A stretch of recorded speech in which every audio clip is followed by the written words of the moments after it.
जगदाधार ओम जगदाधार सर्वधिष्ठान धात्रे नमः सर्वधिष्ठान धात्री नमः ओम जगदाधार ओम जगदाधार सर्वधिष्ठान धात्रे नमः सर्वधिष्ठान धात्री नमः ओम जगदाधार ओम जगदाधार सर्वधिष्ठान धात्रे नमः सर्वधिष्ठान धात्री नमः।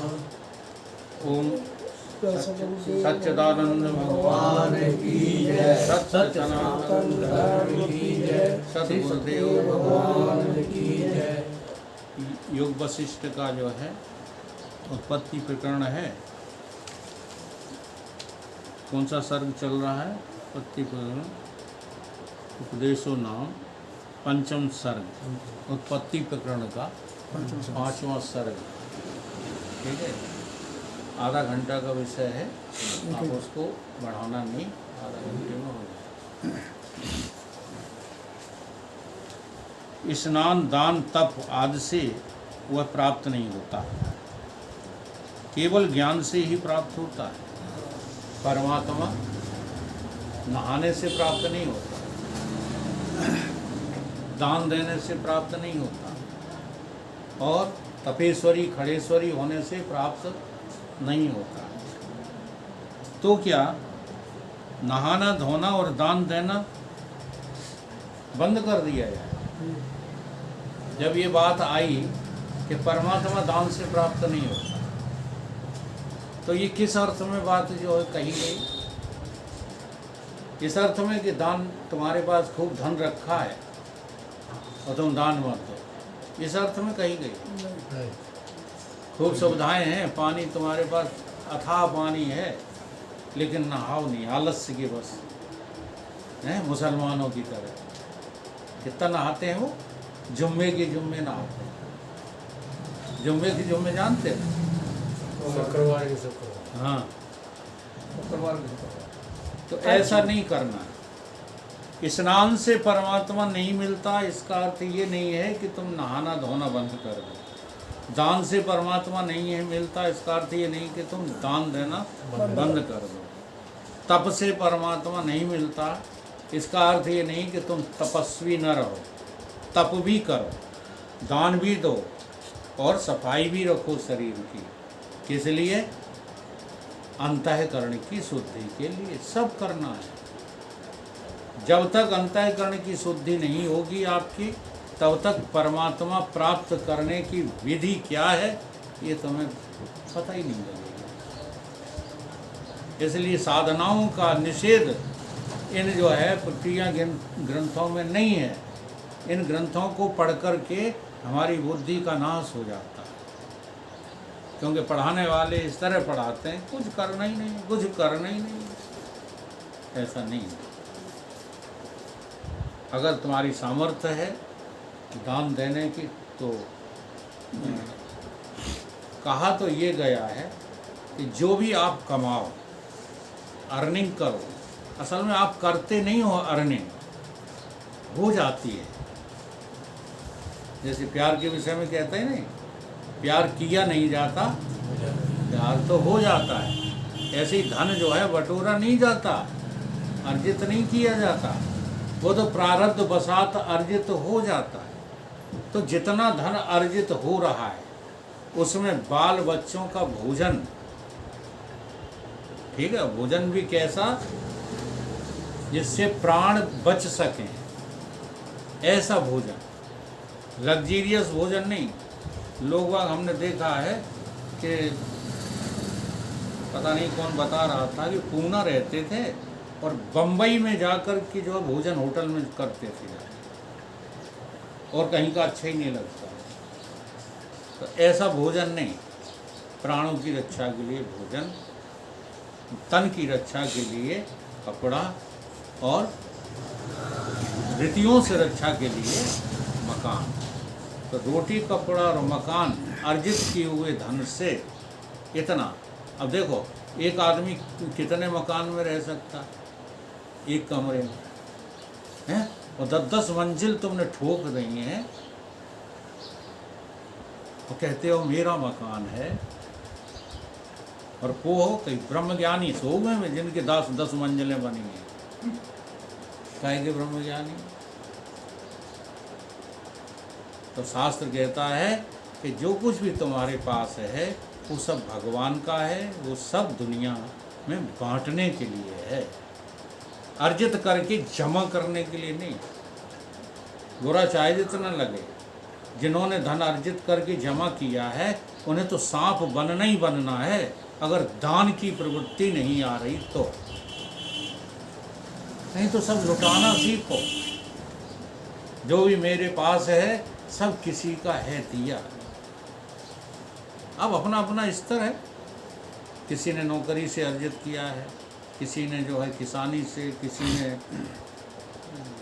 2 नंबर से, 4 नंबर से, 6 नंबर से, लेकिन अर्जित है जो, वो सब दान के लिए है। तो आपको कोई पाप नहीं लगेगा। दान दो, इतनी बड़ी महिमा है दान की। लेकिन फिर भी परमात्मा इस दान से नहीं मिलेगा। क्या होगा? अंतःकरण शुद्ध हो जाए, और शुद्ध अंतःकरण ही परमात्मा को प्राप्त करने का साधन है। जैसे मृग तृष्णा की नदी भासती है, वह कर्तव्यता निवृत्त नहीं होती, केवल ज्ञातव्य से ही निवृत्त होती है, वैसे ही जगत की निवृत्ति आत्मज्ञान से ही होती है। मृग तृष्णा का जल बह रहा है? अब क्या करो? क्या करो कि वो जल जल दिखना बंद हो जाए? बोलो। फावड़े चलाओगे, मेड़ रोकोगे, केवल ज्ञान से। अगर ज्ञान हो जाए ना कि ये जल नहीं है, हाँ, तो घुस जाओ, तो रह ही नहीं जाओ। ये मृग तृष्णा का जल का उदाहरण महाभारत में आया। ये मृग तृष्णा का जल ही हेतु बना महाभारत के युद्ध का। जो महल बनवाया था ये दुष्ट महाराज ने विश्वकर्मा के द्वारा, उसमें एक जगह ऐसी थी कि जहाँ जल दिखाई देता था वहाँ सूखा होता, और जहाँ सूखा दिखाई दे रहा था वहाँ जल होता था। तो ये सूखी जगह की तरफ चला गया दुर्योधन, तो उसमें पानी में जो है डूब गया, गिर पड़ा। ऊपर द्रौपदी खड़ी थी, तो वो हंसने लगी कि देखो सारे विश्व को जीतने लेकिन निकले गदा लेके, वो अपना ही देह संभलता नहीं है। वो तो ये सोच करके हंसी थी, इसे अपना बड़ा जो है अपमान लगा, और इसने उसी समय प्रतिज्ञा कर दी कि मैं जो है इस नारी को छोड़ूंगा नहीं, बेइज्जत की। तब ये सब कुछ हुआ, जुआ खेला गया, फिर उसकी बेइज्जती की गई।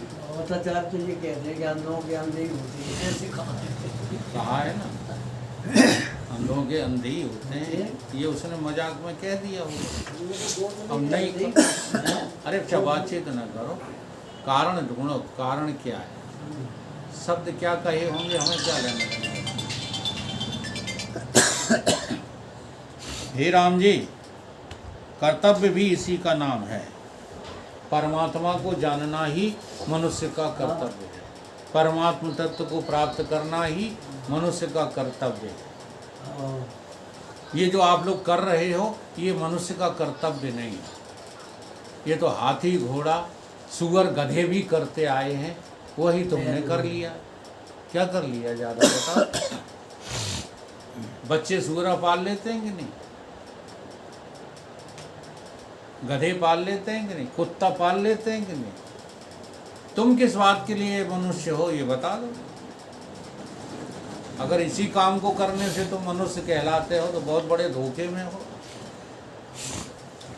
मनुष्य का कर्तव्य है भगवत प्राप्ति, और इसका कोई दूसरा कर्तव्य है ही नहीं।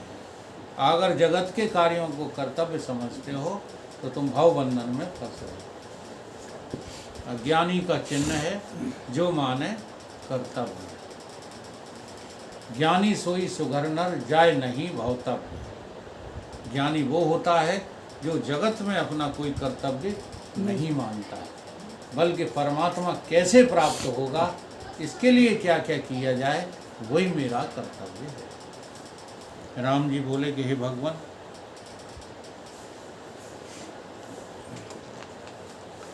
जिस देव के जानने से पुरुष फिर जन्म मरण को नहीं प्राप्त होता, वह कहाँ रहता है और किस तप और क्लेश से उसकी प्राप्ति होती है? भगवान ने ये प्रश्न कर दिया। रहता कहाँ है वो और क्या क्या करें तो वो प्राप्त हो जाए? वशिष्ठ जी बोल रहे कि राम जी, किसी तप से उसे देव की प्राप्ति नहीं होगी, केवल अपने पौरुष और प्रयत्न से ही उसकी प्राप्ति होती है। बाबा, परमात्मा को प्राप्त करने का नाम है पुरुषार्थ।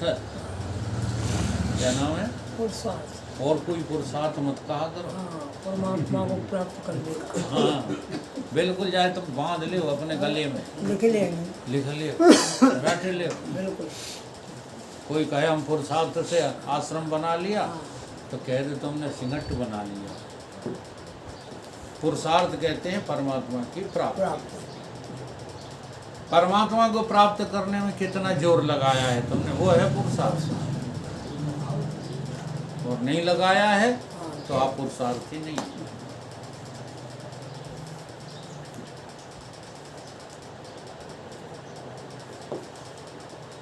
जितना कुछ राग द्वेष काम क्रोध मत्सर और अभिमान सहित तप है, वह निष्फल है और दम्भ का रूप है। चाहे जितने तुम जो है अच्छे काम कर लेना, हाँ, सब निष्फल। देखो बुरा काम छोड़ने के लिए अच्छा काम करना अनिवार्य है, लेकिन उन अच्छे कामों से तुम महान हो गए हो, ये सोचना ही दम्भ है।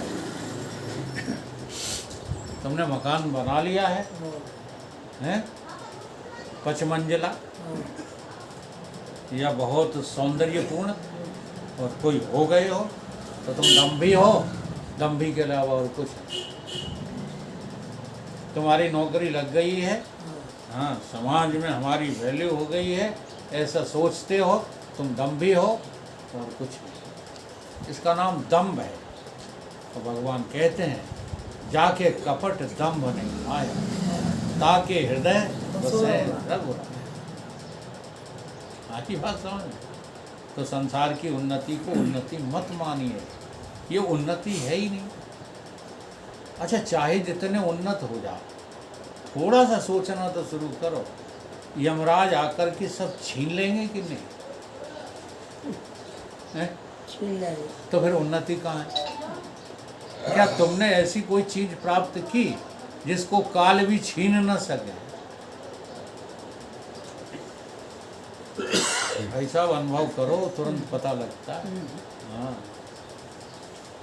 तुमने जो ज्ञान अर्जित किया है, तुमने जो भक्ति अर्जित की है भगवान की, तुमने जो सहृदय पूर्वक जनता की सेवा में कर्म किए हैं, उन्हें कोई नहीं छीन सकता, काल भी नहीं छीन सकता। काल भी उन्हीं को छीनता है जिन्हें तुम अपना कहते हो। जो जो तुम्हें अपना लगता है वो सब काल छीन लेगा। इनमें आत्म पद की प्राप्ति नहीं होती। हे राम जी, इसकी परम औषधि क्या है? सत्संग। हम यूं ही नहीं बकते रहते हैं, और कोई उपाय नहीं है तरने का सिवाय सत्संग। सत्संग का अर्थ केवल यही नहीं है कि ऊधम मचाओ, ढोलक मजीरा लेकर के गाओ, हाँ, चलो महफिल में कहीं आज सारी रात गाना बजाना हुआ, यही सत्संग है।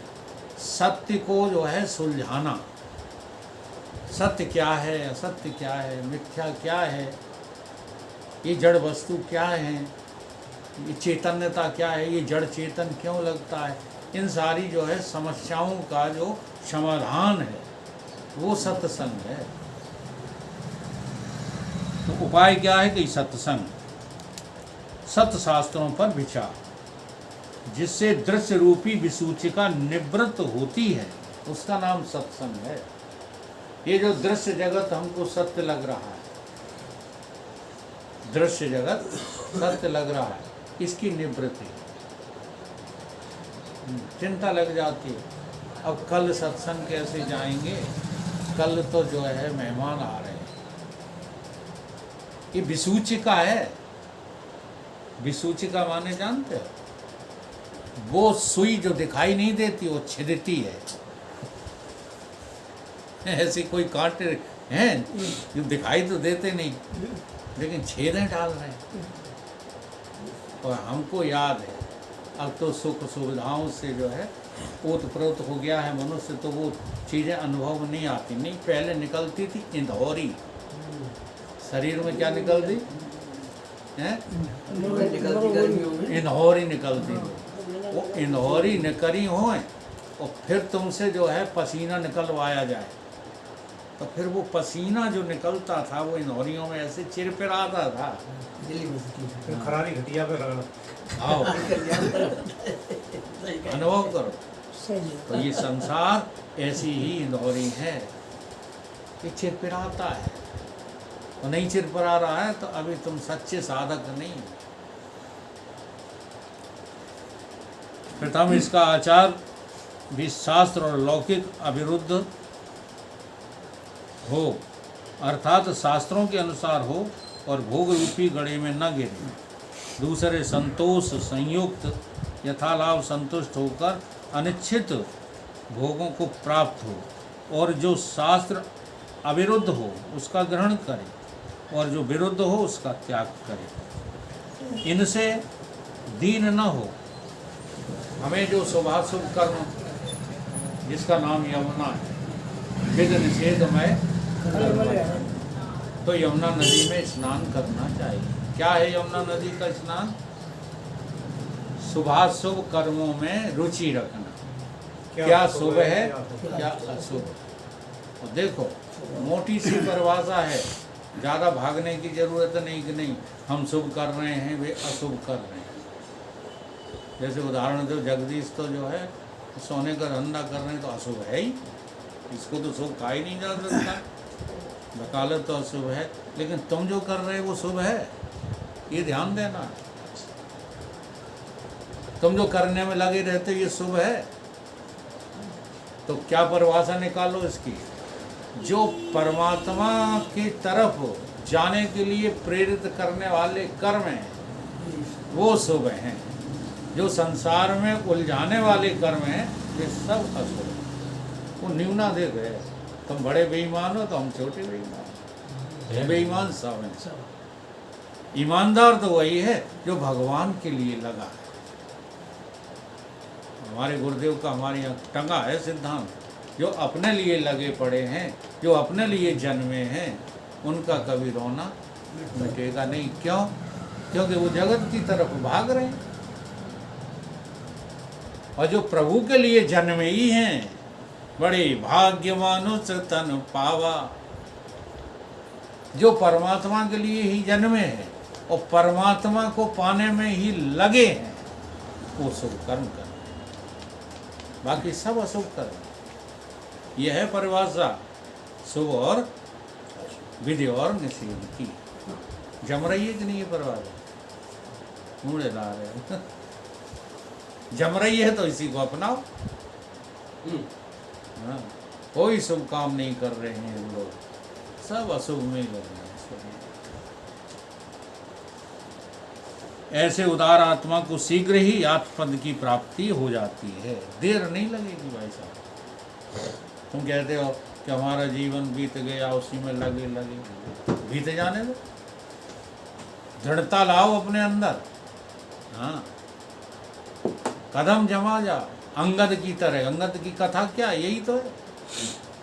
पैर तो वो है जो अंगद की तरह जम जाए, फिर पूरे लंका का जो है शासक भी लग जाए तो वो उठे नहीं।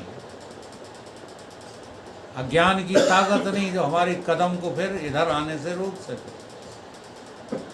इसलिए हम रोजाना ठोसरे देते रहते। ये मेरे शब्द अपने हैं, कहीं शास्त्र में नहीं लिखा ठोसरा। ठीक है, तो ये क्यों देते रहते हैं कि इसी से देते, शायद किसी को चोट लग जाए। हाँ, चोट हथौड़ा की बहुत बुरी होती है। अगर चोट लग गई, बिलबिला गए, तो तुम्हारा संसार से वैराग हो जाएगा। चोट नहीं लग रही, कहान दे जो कह रहे हैं, क्या फर्क पड़ता है? आत्म पद पाने का कारण सत्संग और सत्शास्त्र है और संत हैं जिसको सब लोग श्रेष्ठ कहते हैं, वो संत ही हैं, सतशास्त्री हैं। और संत नाम भेष का नहीं है, संत नाम भेष का नहीं है, संत नाम संतत्व का है, जो दुनिया के तमाम झंझटों से बच निकला है, उसका नाम संत है। तो शीघ्र ही आत्मपद की प्राप्ति हो जाएगी। संतों की संगत करो। जब मनुष्य श्रुति विचार द्वारा अपने परम स्वभाव में स्थित होता है, तब ब्रह्मा विष्णु रुद्र भी उस पर जो है प्रसन्न हो जाते हैं, दया करने। देखो तुम्हारी वो स्थिति है कि ब्रह्मा विष्णु महेश भी तुम्हारे पीछे घूमेंगे। कहते हैं कि उन्हीं लोगों से जो है हमारा काम बनता है जो परम सत्ता के अधिकारी हैं, क्योंकि वही तो हमारी महिमा जानते हैं। नहीं कोई जानता है ब्रह्मा विष्णु महेश की महिमा? कोई नहीं जानता। सब उससे दुनिया की चीजें मांगते रहते हैं। और ब्रह्मा जगत में आए हैं किस लिए? ब्रह्मबोध कराने के लिए। विष्णु जगत में आए हैं ब्रह्मबोध कराने। बड़ी ताज्जुब है, बड़े बड़े आचार्य कथाओं के सार को समझते ही नहीं। ये जो पुराणों में अवतारों ने काम किए हैं, केवल ब्रह्मबोध है, बस और कुछ नहीं। एक छोटी सी कथा कह दें, पंडित जी कहेंगे हवाई चुरा ली होगी। वो है भागवत की, हाथी था ना, हाथी सो तालाब में कूद गया, वहाँ मगरमच्छ ने धर पकड़ा, खींचता चला गया, खींचता चला गया। अब हाथी के पीछे हथनी, हथनी के पीछे बच्चे, बच्चे के पीछे चच्चे, सब लगे, कोई नहीं छुड़ा पा रहा। तब बिलबिला गया, तब उसने व्यापक हरि को याद किया, और जैसे याद किया सो हरि प्रकट हो गया। और प्रकट होकर के उन्हें चक्र छोड़ दिया। उस चक्र से मगरमच्छ का भी कल्याण हो गया और हाथी का भी हो गया। अब इस कथा के रहस्य को जानते हो? बस कथानक करके छोड़ देते हैं। कोई विष्णु फिष्णु नहीं आए, हाँ, ना कोई हाथी ऐसे डूबता है। कहीं तालाबों में मगर रहते हैं, नहीं, सरोवर में मगर रहते हैं, मगर रहते हैं बड़े बड़े समुद्र में, बड़ी बड़ी नदियों में। लेकिन कथानक कहा जाता है तुम्हारी बुद्धि में मनोरंजन के द्वारा सच्चाई प्रवेश कराने के लिए। ये जीव ही हाथी है। जीव कौन है? हाथी। ये संसार रूपी सरोवर में स्नान के लिए जो है कूद पड़ा है। यहाँ काल रूपी जो है मगरमच्छ ने इसको पकड़ लिया, और ये काल अपनी तरफ खींच रहा है। खींच रहा है कि नहीं? पहले लला थे, फिर जवान हुए, अब बूढ़े हो गए। कौन खींच रहा है? मगरमच्छ ही तो खींच रहा है। और पूरी ताकत लगा रहे हो। बाल सफ़ेद हुए तो काले कर लिए, दांत टूट गए तो चले गए बत्तीसी लगवाए, आंखें खराब हुई तो चले गए आंख बनवाया। पूरी ताकत लगा रहे हैं, लेकिन जा मगरमच्छ रूपी काल से तुम बच पाओगे? है किसी की ताकत? यह है कथा। जब नहीं बच पाए तब याद आई किसकी? हरिहरंताण पापाण हित श्रुति। श्रुतियों में जिस व्यापक तत्व की व्याख्या की गई है, वो व्यापक हमारी बुद्धि में आ गया। कहीं से आए थोड़े ही विष्णु, लेकिन आचार्य लोग बस यही सिद्ध करने में लगे। वहां से आए विष्णु लोक से उतर करके एक फूल तोड़ा, समर्पित कर दिया। बस बुद्धि खराब कर दी तुम्हारी बुद्धि में व्यापकता आ गई। अब व्यापकता आई, परिच्छिन्नता गई। तो व्यापकता आने से ज्ञान रूपी चक्र छूटा। जिसने काल रूपी अज्ञान का वध किया और जीव रूपी ज्ञानी को अपने शरण में ले लिया, दोनों मुक्त हो गए। जी हाँ, एक साथ दोनों काम होते हैं। ब्रह्म ज्ञान से अज्ञान मरेगा, अज्ञान मरेगा और जीव ब्रह्म हो जाएगा। दोनों काम एक साथ होते हैं। ये कथा का सार है। लेकिन मूर्खों ने इस कथा को भी मनोरंजन बना दिया है। ऐसे ही हर कथा का सार है कुछ ना कुछ। कहाँ कहाँ घटता है हर कथा का सार? मोक्ष में घटता है, समझ रहे, ज्ञान में घटता है। तो ज्ञान का तो किसी को कुछ पता नहीं। ब्रह्मा विष्णु और रुद्र भी उनके पीछे जो है हाथ जोड़े फिरते रहते हैं कि ये पुरुष पर ब्रह्म हुआ तो मेरा भी कल्याण हो जाएगा। राम जी संतों का संग और सत शास्त्रों का विचार निर्मल करता, निर्मल हृदय करता है। जी हाँ, जब तक आपका अंतःकरण मल से युक्त है तब तक संत आपको बुरे लगेंगे। संतों को आप जो है क्या समझोगे? फालतू हैं जी, कायर हैं, घर छोड़े फिर रहे हैं। वकील साहब कथा कहने आते हैं हमारे गाँव में, इनकी वकालत नहीं चली था, मारे मारे फिर रहे हैं। हैं? उसकी सूचना आई है, आप लोग भी पूछ लेना भैया। कह रहा 2 गाँव में कराना आपका सत्संग। तो हमने तो कह दिया हम ऐसे कराने तो चाहते, हम कोई भाड़ फाड़ नहीं है। हाँ, श्रोता है कि नहीं है? मैं कह रहे नौटंकी कराना है हमें। अब साज सज्जा तो तुम सजा दोगे, टेंट भी लगवा दोगे, रेडियो भी बजवा दोगे, तो मेरी बात सुनने वाला वो कोई हो नहीं सही है। है। सुनने वाले चाहिए। अरे भैया सुनने, अच्छा सुनने वाले भी साथ ही ले जाओ। यही ठीक है, बात कर लेना भैया। जगदीश का कह रहे हैं गायत्री मंदिर में देखे ना अपन भाई, हाँ। तो आज बैठे रहते। और दृश्य रूप मैल का नाश करता है। जैसे निर्मली रेत से जल का मैल दूर करती है, वैसे ही निर्मल पुरुष अपने अंतःकरण के सारे मलों को धो डालता है और शेष रह जाता है कौन? परमात्मा, जिसका नाम है चेतन। और ये चेतन की प्राप्ति सिद्ध हो जाती है, कहीं से प्राप्त करना नहीं पड़ता। ये वशिष्ठ जी राम जी को कह रहे हैं। बोलिए सतगुरुदेव।